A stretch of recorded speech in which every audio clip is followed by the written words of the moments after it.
네,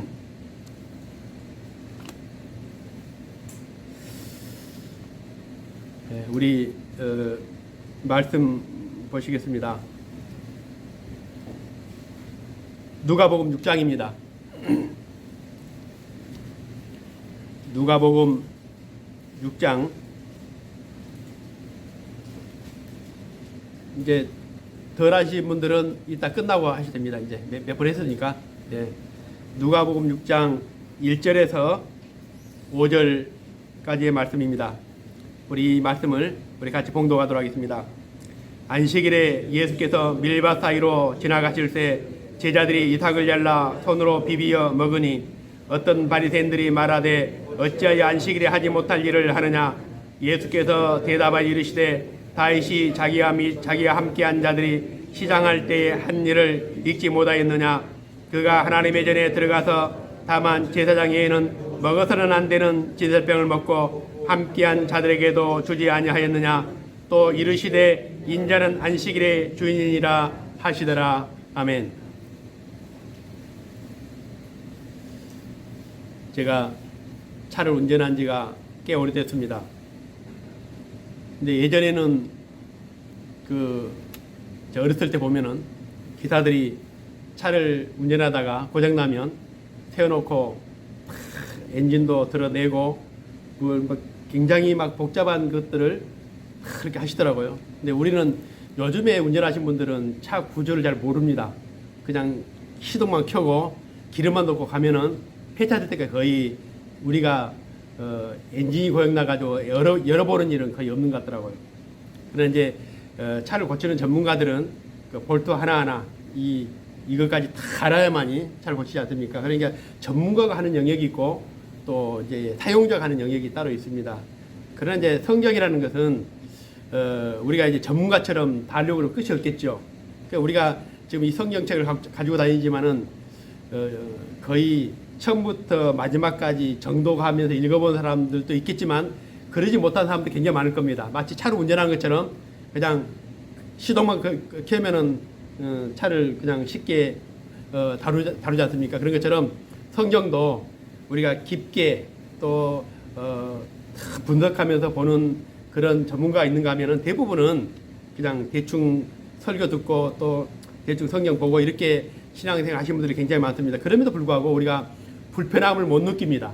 사실은 차에 대한 걸 모르면은 차 운전이 불편해야 되는데 몰라도 하는 것처럼 성경도 마찬가지로 성경을 몰라도 신앙생활의 불편함을 못 느끼기 때문에 우리는 전문가처럼 성경을 연구하고 묵상하는 것을 잘 못하는 것 같습니다. 그러나 이제 하나님께서 이 율법책을 모세와 이스라엘 백성에 주시면서 주신 말씀이 있습니다. 신명기 6장 5절 이하에 보면은 하나님 말씀에 대해서 어떻게 우리가 어떤 자세로 우리가 해야 되는가에 대한 그 말씀인데 그냥 주신 것이 아니라 이 말씀을 너의 마음에 새기고 너의 마음에 그리고 자녀들에게 부지런히 그 말씀을 가르치고 그리고 집에 앉았을 때나 길을 가든지 또 누워있든지 일어나든지 어디를 가든지 항상 이 말씀을 우리가 강론하고 또 손목에 메어서 기호로 삼고 또 미간에다가 또 새기고 그리고 또 이 말씀을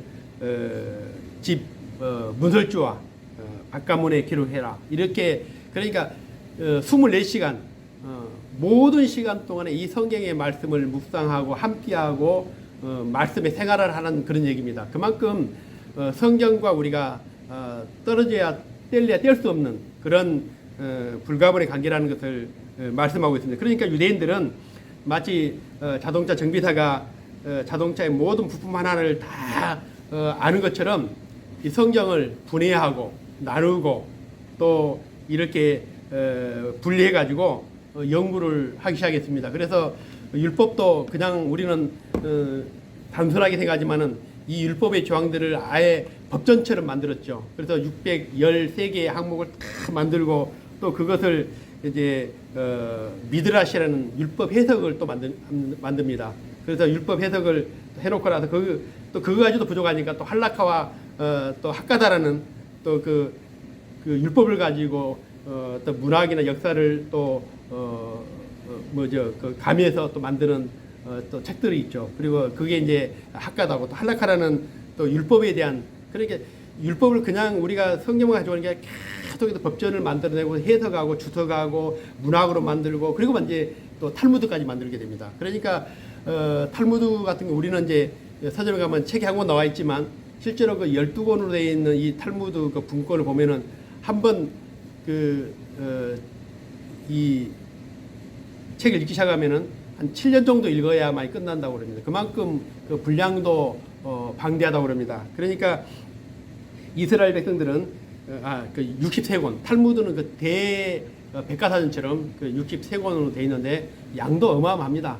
그러니까 율법을 연구하려고 하면 끝이 없는 거죠. 이스라엘 백성들에게는. 그런데 그래서 보니까 이스라엘은 율법만 연구하는 또 전문가들이 있습니다. 그 율법사들이라고 또 말을 하죠. 그리고 또 끊임없이 해당에서나 또 집에서도 그 자녀들에게 성경을 가르치는 것이 체계화가 되어 있습니다. 그래서 예수님 오시기 전까지만 해도 이 성경 해석에 있어서만큼은 이스라엘 백성들, 유대인들 누가 맞설 수 있겠습니까? 뭐 대단했죠. 그런데 예수님이 오셔서 이제 사역을 시작하면서 유대인들이 예수님을 거부하게 된 이유가 뭐냐면은 자기들이 해석하는 성경과 예수님이 전하는 해석에 너무나 많은 차이가 있는 겁니다.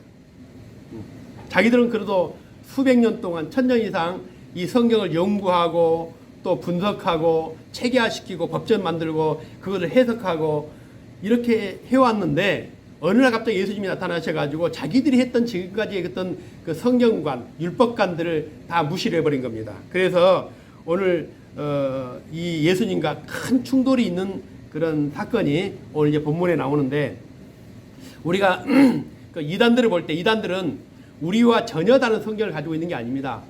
신천지나 하나님의 교회나 여호와쟁이나 모든 이단들이 우리가 가지고 있는 똑같은 성경을 가지고 있습니다. 그럼에도 불구하고 그들이 해석하는 것과 우리가 해석하는 것이 완전 다릅니다. 왜냐하면 우리는 이 성경을 해석할 때 그 중점이 있습니다. 그 중점이 뭐냐면은 바로 예수가 그리스도라는 그 전제, 이 전제를 가지고 성경을 보기 때문에 우리는 처음부터 마지막까지 우리는 그 예수가 없이는 해석할 수 없는 그 예수를 통해서만이 이 성경을 보는 그런 우리 전제가 있습니다. 그러나 이 이단들은 그 전제가 다릅니다. 예수가 하나님의 아들이라는 것은 인정합니다. 그런데 그 인정하는 그냥 피조된 하나님의 아들이라는 거죠. 우리는 예수님이 어떤 분이냐면은 창세전에 하나님과 함께 계셨고 그 말씀으로 세상을 창조했다는 그분이 바로 예수님이시죠. 요한계시록에도 요한복음에도 그렇게 말씀하고 있지만은 많은 성경이 예수님이 말씀으로 세상을 창조했고 하나님과 동등하다고 말씀합니다. 그런데 이제 이단들은 대부분 예수님을 하나님보다는 열등한 존재, 하나님 위에서 피조된 존재, 그리고 또 선지자지만 실패한 존재로 그렇게 예수님을 전제를 하고 봅니다. 그러니까 완전 다른 것이죠. 시작은 같을지 모르겠지만 마지막에는 완전한 그런 상이한 그런 결론에 이르게 됩니다. 그래서 이단들은 그 나름대로는 그것도 성경의 근거를 가지고 주장을 합니다. 여호와쟁이 같은 경우는 이제 우리가 아는 것 두 가지가 있습니다. 하나는 이제 그 집종 거부를 하죠. 그리고 또 하나는 수요를 거부하는데 이것도 다 성경의 근거를 가지고 이거는 교리적으로 이렇게 해서는 안 된다고 그렇게 주장을 합니다. 그러니까 이 성경 해석이 왜 다른가 하면 조금 전에 말씀한 것처럼 우리는 이제 예수가 그리스도라는 그 전제하에 성경을 보는 것이고 다른 이단들은 그런 전제가 아닌 다른 것을 전제를 가지고 성경을 보기 때문에 결론이 다를 수밖에 없습니다. 성경은 누군가가 만들어 놓은 그 안경을 가지고 보는 게 아닙니다. 어떤 우리 총회도 교리가 있습니다. 그리고 모든 교단들이 나름대로 교리가 있습니다. 교리를 가지고 성경을 보는 게 아닙니다. 이 성경은 상위법입니다. 그러니까 이 성경을 뒤집을 수 있는 어떤 법도 만들 수 없는 겁니다. 그러나 요즘에는 성경 위에 교리가 있는 겁니다. 그래서 교단의 신학이 있고 그러다 보니까 그 교단의 신학으로 성경을 봐버리기 때문에 성경이 하위법이 돼버린 겁니다. 그 성경을 어찌 보면 임의대로 해석해버리고 또 교단마다 다르게 얘기를 하고 그런데 이제 베드로후서 1장 3장 10절을 보면은 이렇게 말씀합니다. 또 그 모든 편지에도 이런 일에 관하여 말하였으되 그 중에 알기 어려운 것이 들어 있으니 무식한 자들과 굳세지 못한 자들이 다른 성경과 같이 그것도 억지로 풀다가 스스로 멸망에 이르느니라. 그러니까 성경을 안 되는데 억지로 풀다가 스스로 멸망할 수 있다는 겁니다. 그래서 이 성경을 읽을 때는 성경의 저자인 성령에게 의탁해서 우리에게 그 시편 119편의 말씀처럼 내 눈을 열어서 주의 율법에 기한 것을 보게 해 주십시오. 하나님, 나는 이 성경을 알 수 없지만 성령께서 감동을 주셔가지고 이 성경의 진짜 뜻이 무엇인지를 알게 해달라고 그렇게 기도하는 그런 내용이 바로 시편 119에 나와 있습니다. 근데 유대인들의 입장에서 봤을 때는 자기들은 지금 조상 대대로 배웠던 그 성경에 대한 율법에 대한 체계가 있었죠. 그런데 이제 예수님이 오시니까 아무리 예수라도 자기들한테 배워야 된다는 거죠. 그런데 오늘 바리새인들이나 그 율법학자들이 백성들에게 가르칠 때에 그 당시에는 최고의 선생이 그런 율법사들이었습니다. 그러니까 그 앞에서는 아무리 높은 사람이라도 머리를 숙이고 성경을 배우고 그랬는데 오늘 예수님은 대낮에 드러내놓고 오늘 그들과 맞서는 장면이 바로 이제 오늘 본문입니다. 특히 이제 5장에서는 지난주에 봤지만은 금식하는 문제로 충돌을 하는데 6장에서는 이제 두 가지 문제죠. 하나는 뭐냐면은 안식일에 제자들이 길을 가다가 밀이삭을 손으로 비벼서 먹었다는 거 하나고, 또 두 번째 문제는 안식일에 예수님께서 오른손이 마비된 사람을 병자를 치료했다는 이 두 가지가 오늘 이스라엘 백성들과 지금 유대인들과 좀 충돌하는 그런 내용인데, 1절을 보시면은 안식일에 예수께서 밀밭 사이로 지나가실 때 제자들이 이삭을 잘라 손으로 비비어 먹으니 어떤 바리새인들이 말하되 어찌하여 안식일에 하지 못할 일을 하느냐, 이렇게 말씀합니다. 내용인즉 예수님께서 밀밭 사이를 지나가시는데 제자들이 그 이삭을 잘라가지고 손으로 이제 이삭을 비벼서 우리 어렸을 때 그렇게 먹은 것처럼 먹었다는 겁니다. 이것을 가지고 이제 바리새인들이 비난합니다. 그리고 6절에 보니까 또 다른 안식일에 예수께서 해당에서 들어가서 가르치실 때 거기 오른손 마른 사람이 있는지라 서기관과 바리새인들이 예수를 고발할 증거를 찾으려 하여 안식일에 병을 고치시는가 엿보니 예수께서 그들의 생각을 아시고 손 마른 사람에게 이르시되 일어나 한가운데 서라 하시니 그가 일어나 서거늘 예수께서 그들에게 이르시되 내가 너희에게 묻노니 안식일에 선을 행하는 것과 악을 행하는 것, 생명을 구하는 것과 죽이는 것 어느 것이 옳으냐 하시며 무리를 둘러보시고 그 사람에게 이르시되 내 손을 내밀라 하시니 그가 그리하매 그 손이 회복되었다, 그렇게 말씀하고 있습니다. 지금 여기는 유대인들이 민감하게 생각한 이제 두 가지가 나옵니다. 하나는 뭐냐면은 안식일에 밀이삭을 손으로 비벼서 먹었던 것과 또 두 번째 사건은 뭐냐면은 안식일에 오른손 마른 병자를 예수님이 치료한 사건입니다. 이스라엘 백성들에게 굉장히 중요하게 생각하는 주제가 몇 가지 있는데 성전이라는 것과 율법, 그리고 이제 오늘 나오는 이 안식일, 금식 문제, 이것은 굉장히 중요하게 다루는 주제들입니다. 이스라엘 백성들이 그 율법을 볼 때에 특히 이제 안식일 문제는 왜 중요하냐면은 민수기 15장에 보면은 어떤 사람이 안식일 날 나무를 하다가 이제 붙잡혀 옵니다. 우리가 지금은 이제 주일 개념하고 좀 안식일 개념을 좀 다를 수 있는데 어쨌든 한 사람이 나무를 하다가 잡혀오는데 그냥 훈계하고 앞으로는 안식일날 이렇게 일하면 안 된다 이렇게 훈계하고 돌려보내야 되는데 그 사람을 끌고 와 직결심판해가 돌로 쳐 죽여버립니다. 그러니까 안식일을 범했다는 이 죄가 얼마나 큰지 이스라엘 백성들이 충격을 받는 거죠. 그러니까 앞으로는 안식일에 안짜만 나와도 이 사람들이 두려워할 정도로 안식일을 철저하게 지키게 되는 것입니다. 그래서 그 안식일 문제만 다루는 책을 12권을 만듭니다. 성경에는 안식일을 거룩하게 지내라는 것을 우리가 간단하게 나와 있지만은 이것을 어떻게 구체적으로 지킬 것인가에 대해서 12개의 분책을 만들어 가지고 아주 구체적으로 안식일날은 어떻게 해야 되고 얼마를 거려야 되고 어느 정도 무게를 들여야만이 이걸 안식일을 어기는 것인지 아주 이게 그 책을 읽으면은 이 안식일에 대한 개념이 딱 정리될 수 있도록 만든 책이 그 안식일에 대한 법전이죠. 분책을 만들었는데 우리는 지금 이제 주일도 우리가 점점점 예배가 이제 다양해지면서 예전에 우리가 어렸을 때 그 주일의 개념과는 많이 다릅니다. 그러나 지금 이스라엘 가보시면 알지만은 2000년 전이나 지금이나 안식일이라는 게 똑같습니다. 하나도 안 다릅니다. 그러니까 우리는 이제 주일날 아침에 이제 시작해서 이제 주일날이라고 보지만은 그 사람들이 말하는 안식일은 금요일날 해 넘어가는 일몰 시간부터 시작해서 토요일날 일몰까지 24시간을 이제 안식일로 봅니다.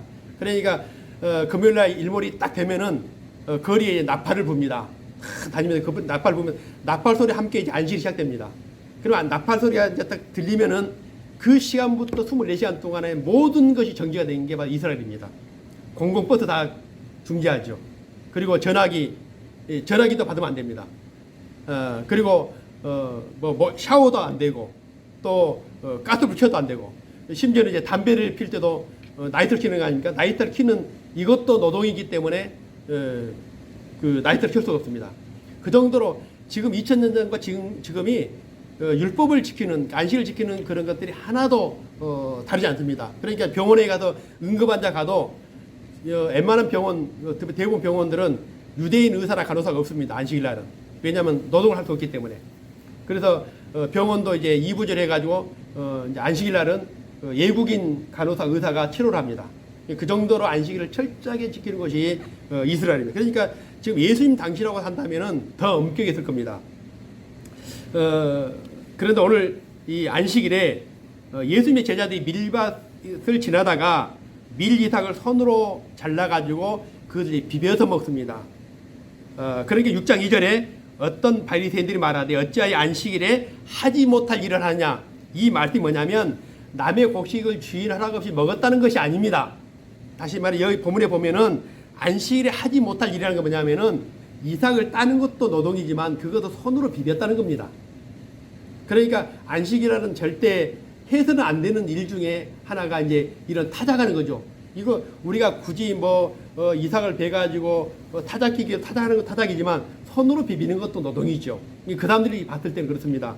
그래서 이 이스라엘 백성들이 그 안식일 규정을 이제 정해놓은 걸 보면은 안식일에는 이제 수학을 절대 못하게 놓고 또 타작도 못하게 했고 또 2급 환자가 아닌 사람들은 병원에서 진료를 못하도록 그렇게 2급 환자는 어쩔 수 없습니다. 그거는 이제 병원을 가지만은 2급 환자가 아닌 경우에는 병원을 가지 못하도록 그렇게 정해놨습니다. 근데 11절에 보니까 이스라엘 백성들이 그들은 노기가 가득하여 예수를 어떻게 할까 하고 서로 의논하니라. 자기들이 알고 있는 신앙의 상식과는 예수님과 완전히 다른 겁니다. 그래서 밀 이삭을 손으로 비벼먹는 이런 건 분명히 안식일에 노동하지 말라고 했던 법을 어긴 것이고, 그리고 이제 뒤에도 이제 보면은 이제 안식일날 예수님이 이제 병자를 치료하는 내용도 나오지만은 예수님의 생각은 다릅니다. 예수 생각은 금강산도 식후경인데 배고프면 먹어야 될 거 아닙니까? 그러니까 다윗도 배가 고팠을 때에 성전에 하나님께 진설해 놓은 떡도 먹지 않았느냐. 그런데 배고파서 먹는 것이 뭐가 죄가 되냐. 아무리 안식일이지만 배가 고픈데 지나가다 밀 이삭을 좀 비벼서 먹는다고 그것이 정말 율법을 어기는 것이냐. 근데 이스라엘 백성들은 율법을 어긴 것이다라고 얘기를 한 겁니다. 신명기 우리가 이제 율법을 주실 때 하나님이 율법 주신 목적이 있습니다. 이게 법이라는 것은 뭐냐면은 어떤 관점에서 법을 보느냐가 다르지 않습니까? 어떤 공공의 질서라든지 아니면 어떤 사회적 약자를 보호하기 위해서라든지 여러 가지 이유가 있겠지만은 우리는 이제 법을 생각하면 공의를 생각합니다.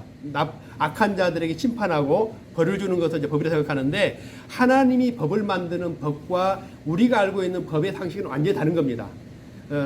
신명기 23장 24절에 이렇게 말씀하고 있습니다. 내 이웃의 포도원에 들어갈 때에는 마음대로 그 포도를 배불리 먹어도 되느니라. 다시 말하면 우리가 남의 포도밭에 갔을 때 남의 거지 않습니까? 그러나 배가 고팠을 때는 남의 포도밭에 가서 배불리 먹어도 된다는 겁니다. 이게 이제 율법에 있습니다. 그리고 그 뒤에 보면 뭐라 하냐면은 그러나 그릇에 담지는 말라는 겁니다. 가서 배고플 때 내 배를 채우는 건 좋은데 그것을 따서 가져가지는 말라. 그리고 내 이웃의 곡식밭에 들어갈 때는 내가 손으로 그 이삭을 따도 되느니라. 그러나 그 내 이웃의 곡식밭에 낫을 대지는 말라. 이렇게 말씀합니다. 다시 말하면 배고팠을 때 손으로 따가지고 어느 정도 먹는 게 좋은데 아예 타작처럼 낯을 베가지고 하지 말라. 이게 율법이거든요. 이게 율법의 정신이 뭐냐? 굶주린 자가 없도록 하는 것이죠. 그런데 하나님이 법을 만들 때 그 법의 정신은 사랑입니다. 모든 사람들이 소외된 사람 없고 약자가 없고 가난한 자가 없고 병든 자가 없도록 하나님이 그들을 긍휼히 여기시고 그 율법을 만든 겁니다. 그러니까 혼내고 벌주고 심판하기 위해서 법을 만든 것이 아니라 모든 사람을 사랑하시는 그 하나님의 마음이 그 율법 속에 남아 있습니다. 다시 말하면 우리가 타작할 때도 한쪽을 남겨놓으라 한 이유가 뭐냐면은 우리는 배불리 먹지만 지나가는 나그네나 가난한 자들을 고아들 입장에서 이제 굶줄 수 있기 때문에 그 사람들 위해서 타작을 다 하지 말고 남겨놓으라 이거죠. 이게 율법임에도 불구하고 이 율법을 마치 죄 지은 사람을 심판하는 법전으로 봐버린 것이 오늘 이스라엘 백성들이 율법을 잘못 보기 시작한 겁니다. 사람이 배제되고 사람이 소외되고 그리고 사람이 무시되는 그 어떤 법도 오늘 하나님의 법이 아닙니다. 이게 하나님의 법은 사람이 중심이죠. 사람을 사랑하고 그 사람을 긍휼히 여기는 그래서 그런 율법들이 보면은 굉장히 우리가 모르는 그 율법들이 꽤 많이 있습니다. 예를 들면 자식이 죽어가는데 수혈이 필요합니다. 부모가 의사가 부모한테 수혈을 해야 됩니다. 부모가 우리는 안 됩니다. 성경에 수혈을 금지되어 있습니다. 그래가지고 결국 그 자녀가 죽지 않습니까? 이거는 법이 아니라는 겁니다. 이것은 성경을 잘못 해석한 것이라는 것이죠. 이거는 믿음이 아닙니다. 그래서 성경에 없는 것들을 마치 교리화 해놓고 교리를 성경 이해해 놓고 성경을 봐버리는 겁니다. 그러다 보니까는 오늘 율법사들처럼 오늘 전혀 다른 애곡된 잘못된 율법관을 가지고 마치 예수님이 잘못한 것처럼 지금 공격하고 있는 겁니다. 그래서 성경에는 눈물이 있습니다. 감정이 있고 하나님의 따뜻한 사랑이 있는 게 바로 성경입니다. 그래서 혹시 지나가는 나그네가 먹지 못해도 굶주리고 있다면은 오늘 그가 길을 가다가 남의 포도밭에 가서 배가 부르도록 따 먹으라 이겁니다. 이걸 가지고 이것을 법을 어겼다고 할 수가 없다는 겁니다. 그리고 밀리삭을 손으로 비벼 먹더라도 용서가 되는 겁니다. 남만 되지 말라는 겁니다. 그래서 못 먹도록 법을 만드시는 것이 아니라 남의 물건을 손을 못 대도록 법을 만드는 게 아니라 오히려 돈이 없어도 굶어 죽지 않도록 그렇게 세밀하게 법을 하나님이 만드셨습니다. 또 추수할 때도 아까 말했던 것처럼 다 거두지 말고 한쪽 귀퉁이를 남겨놓고 가부와 고아들이 먹도록 해라. 그래서 하나님을 믿는 자들의 성 안에는 굶주린 자가 없도록 하라는 것이 오늘 하나님의 법입니다. 그리고 우리가 그 도피성이 있지 않습니까? 도피성. 왜 도피성을 만들었습니까? 또 예전에는 요즘같이 이제 그 죄를 지게 되면은 아주 그 변론의 기회가 있고 또 변을 사가지고 충분히 내 주장도에 의해서 억울하게 판결받는 사람이 많지는 않지 않습니까? 근데 옛날에는 그런 절차 없이 그냥 바로 그냥 처벌해버리니까 그 사람들 위해서 도피를 만들어가지고 피할 수 있도록 그렇게 도피서까지 만드는 그런 이제 제도가 율법에 다 나와 있습니다. 근데 이제 오늘 보니까 6장 6절 이후에 보니까 이제 두 번째 사건이 나오죠. 또 다른 안식일에 예수께서 해당에 들어가서 가르치실 때 거기 오른손 마른 사람이 있는지라. 오른손 마른 사람이란 것은 이 마비가 된 거죠. 오른손이 마비된 사람인데 그때 그 자리 6절 7절에 보면은 서기관과 바리새인들이 예수를 고발할 증거를 찾으려 하여 안식일에 병을 고치는가 엿보니 예수님께서 이제 그들의 생각을 아셨습니다. 이게 예수님은 설교를 하시려고 했다가 마치 병자가 있었던 걸 이제 발견합니다. 그런데 이제 서기관과 바리새인들은 오늘 안식일인데 과연 예수님이 저 병자를 고치실까? 지금 이제 그걸 주시하고 있는 겁니다. 왜냐하면은 안식일에는 병자를 고칠 수는 있습니다. 그런데 그 병자를 특정해서 위급한 사람, 정말 오늘 지금 당장 손을 쓰지 않으면 죽을 수 있는 위급한 환자들은 고칠 수 있지만 이 손 마른 환자는 뭡니까? 마비된 사람입니다. 손 마비됐다고 당장 죽는 거 아니지 않습니까? 이거는 안식일에는 치료를 할 수 없는 병입니다.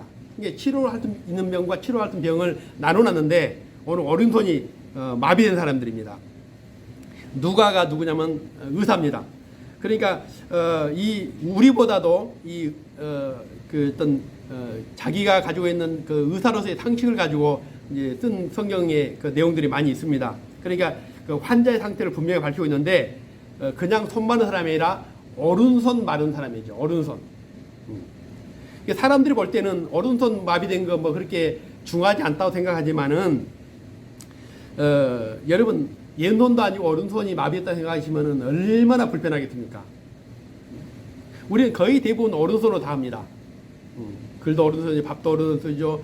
오른손을 굉장히 많이 사용합니다. 그러니까 오른손을 못 쓰는 사람 입장에 봤을 때는 정말 이 몸 전체를 못 쓰는 거 다름없습니다. 그 정도로 굉장히 처절하고 힘든 그런 아마 상황일 겁니다. 저도 이제 예전에 갑자기 오른손이 마비된 적이 있습니다. 손이 갑자기 안 움직이더라고요. 근데 손이 안 움직인 게 아니라 이게 딱 이렇게 붙어버리더라고요. 그래가지고 이게 정말 나도 이게 손이 마비되는 건가 하고 그 순간 엄청난 많은 생각을 해봤습니다. 그래가지고 이제 손을 이제 막 주무르고 했는데 손이 다행히 풀려서 그 순간에 그 쇼크가 상당히 컸던 기억이 있습니다. 그러니까 왼손이라면 모르겠지만 오른손을 마비했다는 것은 그 당사자 입장에서는 굉장히 큰 고통일 것입니다. 예수님은 오늘 이렇게 병들고 상한 자들 또 배고프고 굶주린 자들을 예면하지 아니하시는 하나님이시죠. 그러니까 안식일날 양이 구덩이에 빠졌다고 해서 안식일이기 때문에 그냥 방치하겠느냐. 안식일이라도 자기 양이 빠졌으면 건져내지 않습니까? 그것처럼 예수님은 병든 자, 가난한 자, 고통당한 자들이지만은 그들이 안식이라고 해서 그들을 예면하지 않았다는 겁니다. 그래서 유대인들 입장에서는 성경을 조각조각 다 분석해 가지고 이걸 지킬 것인가 어떻게 할 것인가 얼마를 들어야 될 것인가 그러니까 무게도 있어요. 무게를 이제 주일날 안식일날 들 수 있는 무게가 뭐냐면은 그 마른 무화과 무게 하나 정도입니다. 그 이상 들으면 이거는 이제 어기는 겁니다. 그 정도로 철저하게 계산을 해가지고 분석했는데 그러다 보니까 이제 이 사람들은 율법을 얼마나 잘 지키느냐. 우리 민족은 율법을 철저하게 지키지 율법 때문에 우리는 천국을 갈 수 있다 이렇게 믿은 겁니다. 왜냐? 어렸을 때 율법을 지켰기 때문에. 어떤 청년이 와가지고 저는 어렸을 때 모든 성경을 다 지켰습니다 할 정도로 그 율법에 대한 거는 대단한 자부심이 있었습니다. 그런데 자 만일에 우리가 천국에 갔을 때 하나님이 심판하지 않습니까? 그 심판하실 때 그 심판을 할 때 기준이 뭐겠습니까? 율법입니까? 물론 율법입니다. 근데 율법 예수님께서 하나의 케이스를 들어서 말씀합니다. 마태복음 25장인데 이제 그 심판에 대한 겁니다. 25장 34절 이렇게 말씀합니다. 그때의 임금이 그 오른편에 있는 자들에게 이르시되 내 아버지께 복을 받을 자들이 나와 창세로부터 너희를 위하여 예비된 나라를 상속받으라.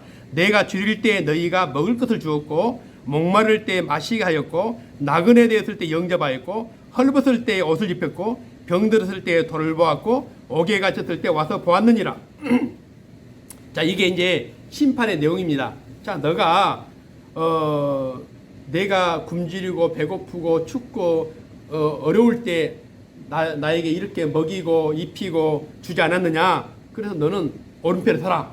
그러니까 이 사람이 깜짝 놀래가지고 아니 내가 주님 초면인데 내가 언제 내가 예수님 만났다고 내가 주님한테 내가 그렇게 했습니까? 저는 그런 적이 없습니다. 그때 그 임금이 그런 말씀합니다. 임금이 대답 이르시되 내가 진실로 너에게 이르노니 너희가 여기 내 형제 중에 지극히 작은 자 하나에게 한 것이 곧 내게 한 것이다. 다시 말하면 너가 살면서 너가 만났던 그 가난한 자들, 굶주린 자들, 고통받은 자들에게 했던 모든 것들이 나에게 한 것이다. 그것 때문에 너는 오른편에 서라. 이렇게 심판했다는 겁니다.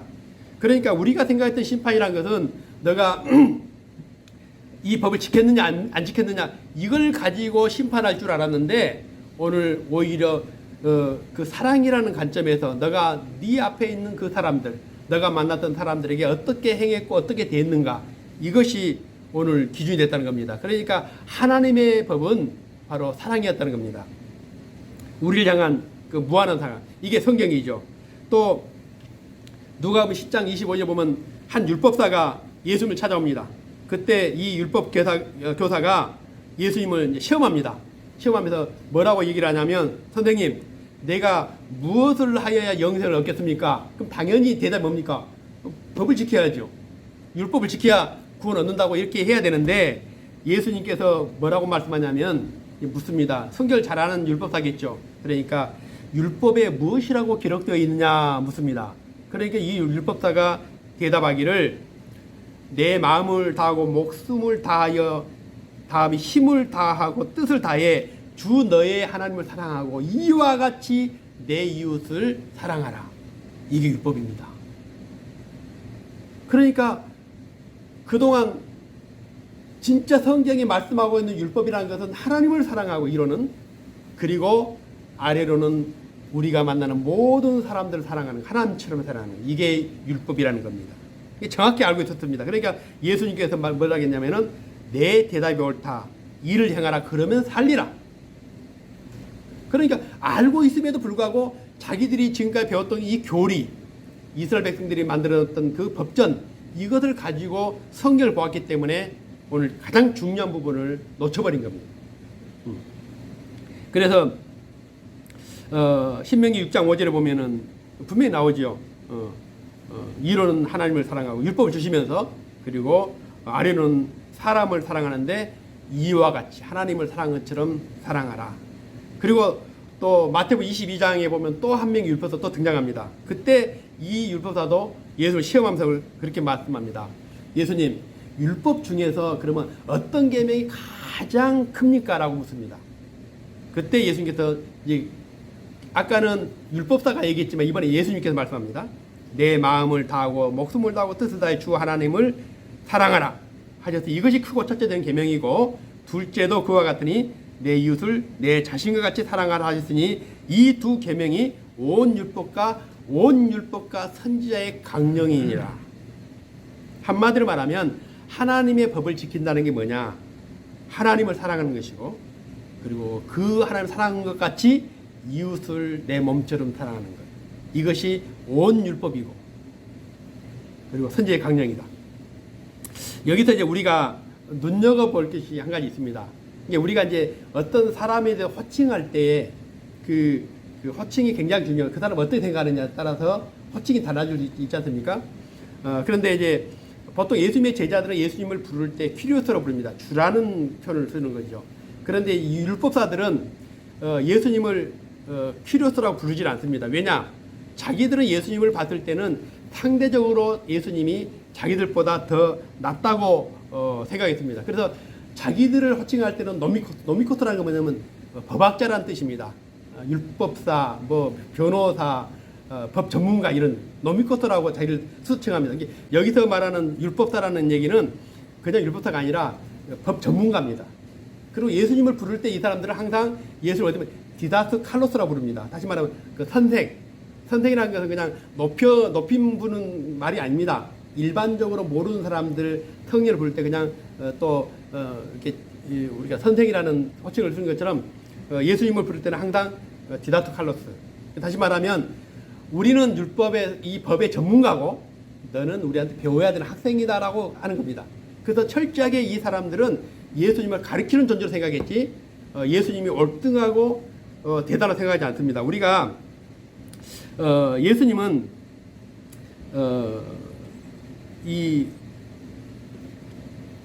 우리에게 오실 때 이 예수님은 이 율법을 만드신 분입니다. 저자가 직접 오신 것이죠. 그러면 아무리 학원에서 뛰어난 강사도 저자가 직접 오면은 그 강사가 대단한 거 아닙니까? 그런데 이 율법학자들은 예수님이 만드신 이 법을 오히려 예수님을 가르치는 것이 되어버린 겁니다. 그래서 내가 이 법의 전문가이기 때문에 너도 내게 배우라, 이런 뜻입니다. 그래서 우리가 이 성경을 우리가 연구하고 또 공부를 하지만 어떤 사람도 성경의 전문가는 없습니다. 저도 설교를 하지만은 저도 성경의 전문가가 아닙니다. 그러니까 설교할 때마다 어렵고, 또 설교하고 나서 내 잘못된 설교를 할 수도 있고, 늘 우리가 기도하면서도 하나님, 내가 임의대로 말하지 않게 하시고 성령의 감동을 주셔서 성경을 바로 해석할 수 있달라고 그렇게 기도를 합니다. 그래서 이 바리새인들은 자기들이 잘못된 성경 해석을 하고 그것을 가지고 이제 예수님을 공격하는, 이게 참 넌센스가 되는 것이죠. 그 예수님의 생각은 안식일도 중요하지만 사람이 굶주리면 먹어야 되는 것이고 또 아프면은 치료를 받아야 되는 것이고 이게 안식일이다. 내가 말하는 안식일은 다르다는 겁니다. 치유와 회복이 없는 안식일은 안식일이 아니라는 겁니다. 그래서 우리가 이 예수님이 이 세상 오셨을 때에 모든 사람들이 무릎 꿇고 머리 숙이고 예수님께서 겸손한 마음으로 예수님께 배우는 것이 아니라 오히려 예수님을 지도하려고 하고 예수님을 가르치려고 하고 그랬던 겁니다. 그래서 우리가 예배를 드리고 또 설교를 듣지만은 여러분들이 설교자에게 길들여지면 안 됩니다. 성경에 길들여져야 되는 것이죠. 그리고 늘 우리가 성경을 보면서도 성령의 감동을 통해서 우리가 성경을 볼 수 있도록 늘 기도해야 됩니다. 오늘 바리새인들은 6장 11절에 보면은 그들은 노기가 가득하여 예수를 어떻게 할까 의논하니라. 우리가 믿는 것은 하나님입니다. 그렇다면 하나님이 원하는 것이 무엇인지를 알고 믿어야 되고 또 우리 예수님이 말씀한 것처럼 예수님이 마태복음 12장에 보면은 제사보다 더 중요한 뭐라 해야 돼? 나는 제사보다 자비를 원하신다 그러지 않습니까? 이스라엘 백성들에게는 완전히 다른 거죠. 그들은 모든 것보다 우선이 제사하고 율법이고 법이었습니다. 그래서 예수님은 완전히 다르다고 말합니다. 왜 율법이 필요하냐? 율법은 사람 때문에 필요하다. 그래서 이런 잘못된 성경 해석이 결국에는 나중에는 이스라엘 백성 유대인들이 오늘 노기가 가득하게 되고 그리고 이제 본격적으로 예수님을 죽이려고 하는 이제 모의를 시작하게 됩니다. 그러니까 우리가 하나님께서 우리에게 어떤 나쁜 것을 보여주실 수도 있습니다. 그러나 이제 우리 그 전도사님 중에 한 분이 그런 얘기를 합니다. 꿈에 아주 우리가 뭐 꿈을 이야기를 많이 하는 꿈에 신령한 꿈을 꾸지 않습니까? 근데 어떤 사람이 나쁜 것을 보여주셨을 때에 우리는 그것이 하나님께서 보여주신 것이 아니라 하나님께 보여주신 것이 아니다. 이게 그건 전도의 말씀이에요. 왜냐하면 성령께서는 항상 좋은 것만 보게 하신다는 거예요. 이게 이제 내가 우리 교회에 우리 성도들이 많이 있지만은 여러분들이 어떻게 사는지 모르죠. 근데 하나님께서 내 꿈에 여러분들이 잘못된 걸 보여주셨어요. 아, 이 사람 진짜 문제가 있구나. 이렇게 판단하지 말라는 얘기입니다. 만약 성령께서 주셨으면 그 잘못된 걸 감추고 좋은 걸 보여주실 거야 이거죠. 성령은 우리의 좋은 걸 드러내지만은 마귀는 우리의 약점과 나쁜 것도 드러내가지고 정죄하게 만들고 심판하게 만든다는 겁니다. 그래서 우리가 어떤 혹시 여러분 꿈을 꾸실 때 나쁜 걸 보게 되면 무시해도 괜찮습니다. 그거 몰라도 괜찮습니다. 그거 꼭 알 필요가 없습니다. 그러나 우리가 서로를 사랑하고 또 궁휼히 여기고 또 이 성경의 말씀처럼 정말 약자와 가난한 자, 과부와 고아, 나그네를 어떻게 대우하라고 하셨는가를 생각해 본다면 지금 이스라엘 백성들은 율법 지킨다 하지만 전혀 이것을 가장 중요한 것을 배제시켜 버렸습니다. 그래서 우리가 성경을 알면 알수록 예수님을 만나면 만날수록 은혜를 받으면 받을수록 우리 안에도 그런 그 하나님의 사랑이 나타나는 겁니다. 그래서 우리가 가장 좋은 교회는 법과 이런 율법에 철저한 교회가 아니라 정말 예수 그리스도의 사랑이 드러나는 것. 모든 사람들을 궁휼히 여기고 서로 사랑하고 용서하고 그래서 교회가 예수를 만나면 만날수록 그런 사랑이 충만한 그런 교회가 될 줄로 믿습니다. 이런 교회가 되길 주 이름으로 축원을 드립니다. 2021년 이제 우리가 비대면 예배 계속되고 있었지만 이제 다시 얼굴을 뵙게 돼서 정말 여러분 반갑고 기쁩니다. 사랑이라는 것은 대상이 있어야 됩니다. 대상이. 바로 여기 있는 분이 여러분의 사랑의 대상입니다. 우리가 하나님을 잘 믿는다는 게 뭡니까? 법을 잘 지킨다는 게 아닙니다. 어제 제가 신문을 우연히 보는데 이런 기사 내용이 나왔습니다. 저도 참 그것을 하지 못한 사람 중에 한 사람인데 그제 눈이 굉장히 많이 왔죠. 며칠 전에. 근데 서울역 광장에서 어떤 신사가 길을 가다가 노숙자를 만난 겁니다. 노숙자를 만나서 자기의 점퍼를 벗어 입히고 그리고 자기 장갑을 벗어가지고 껴주고 그리고 돈 5만 원을 주고 간 겁니다. 이게 너무 빨리 지나가서 그 사람 못 만났더라고요. 못 만났는데 그 이제 다시 돌아와서 이제 그 기자 그분이 노스를 만나고 혹시 아시는 분이 모르는 분이라는 거죠. 근데 그런 분도 있다는 겁니다. 그분이 절에 다니는지 교회 다니는지 모르겠습니다. 그러나 이제 교회 다녔다면 그걸 잘 못, 우리가 그런 걸 안 배우기 때문에 교인들은 그렇게 많지는 않습니다. 우리는 헌금은 잘하고 또 교리적으로는 아주 굉장히 많은 걸 알고 있지만은 진짜 현실적으로 어렵고 가난한 자, 힘든 자를 만났을 때 정말 내 한 벌밖에 없는 예투를 벌써 줄 수 있을까?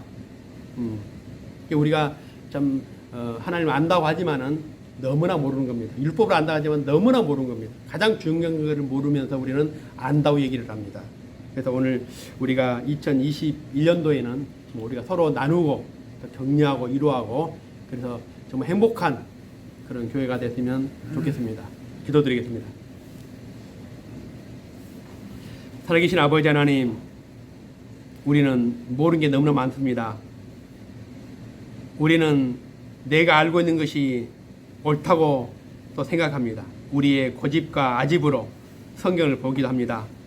교리로 성경을 또 판단합니다. 주님, 그러나 오늘 우리에게 주의 귀한 법을 보게 해주시고 깨닫게 해주시고 알게 해주셔서 이제 주님이 우리에게 원하시는 것이 무엇인가를 겸손하게 배우는 교회가 될 수 있도록 아버지 도와주옵소서. 우리가 주님 발 앞에서 엎드려 배우기를 원합니다.